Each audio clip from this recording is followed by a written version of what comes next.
Mr. Kunde, instead of commending and praising the work that is done in your state, you spit. You intentionally lie about the work that has been done in order to discredit what we've done. You are talking of 36 houses. The best of my knowledge, the last time I was there, he raised 18, uncompleted 18 houses that he had. You know that it's been more than 18 homes. If you've been to Yewata, you know that the work has been ongoing for months. And at this point, dozens and dozens of homes have been completed. But then you want to tell the news and you want to lie and try to discredit. And say that, oh, last time I was there, only 18 homes. Well, you must have not been to Yewata in months because today is 41. The very work that you yourself refused to do. For 6 months, the government had the funds to do rebuilding, to be able to help the people. And it wasn't done.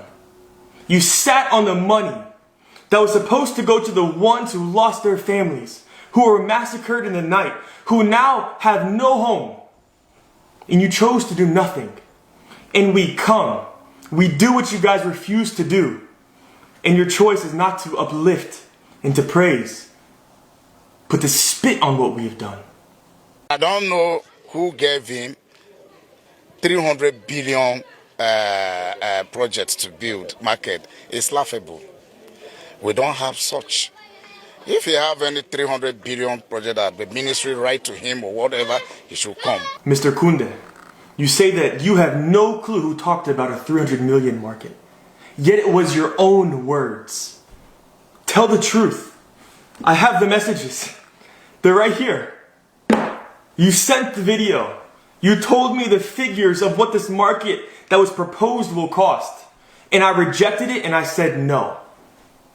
I said from the very beginning when I came to SEMA, when I came to the Benue government, I'm here to rebuild Yewata, the homes and the market. And the response was the government has a plan. Please, we will do the market. You can do the homes, we will do the market. You rejected my intervention because of your plans. And your plans, based on the messages, was a 300 million market in which no village in Nigeria has. Not one village has this market. And so I ask you, why are you proposing such a monstrously expensive village? Which we can't even find this in Nigeria. The people just want to go home. They just want to survive. They just want to live in peace. They will take anything, even if it's 500,000 naira, whatever it is, to be able to help them. And instead of using what you have to go and help immediately, to run into the fire to help your own people, you are going to sit back and then do nothing because of your 300 million market. I ask you, Mr. Kunde, today, have you built the market? Where are the funds for the market? Where are the funds that have been donated for Yewata? Where are they? We rejected the plan of thatch houses for the returnees. There was no plan for thatch houses. If you go to Yewata today, you see cement and brick. Not once was it proposed that we will build thatch houses. If we were going to propose to build thatch houses, we would allow them to do this themselves. They lived in mud and grass. Today, they live in cement. If we want to settle people, we'll tell them this is the way we want to settle. That's why the government of Benue State also have a resettlement plan. But we cannot return people the same way they were. You say that you can't return people the same way that they were. I ask you, which people have you returned to their land in Benue? Which ones? Which families? Which homes have you built? Which people have you allowed to go back to their ancestral lands? Which ones? The only reason that I'm even working in Benue and in Nigeria as a whole is because the government is not doing it. You have millions of people around Nigeria who have had their villages burned, their farms have been stolen, they've been forcibly removed from their land. And you guys are allowing this, and you're not helping them. No village has the government built. And so we have to come to be able to do this because as a Christian, we cannot stand by in silence as people are massacred, as Christians are slaughtered, as Muslims are burned. We stand for truth, we stand for justice, we stand for what is right.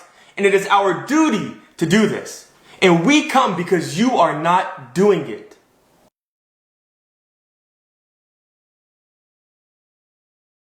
Our call is to stop the killing. Allow people to go home, protect their families. Allow them to go and live in peace, to farm, to practice Christianity. If they want to practice Islam, let them practice Islam. But let them do it without the fear that in the night their children are going to be burned alive. And use the money that has been donated. Use government funds to be able to help the people that are suffering in your own country. The Tiv, the Hausa, the Irigwe, the people whose blood is being poured out, the people who are afflicted. When will you help? When will you do the right thing?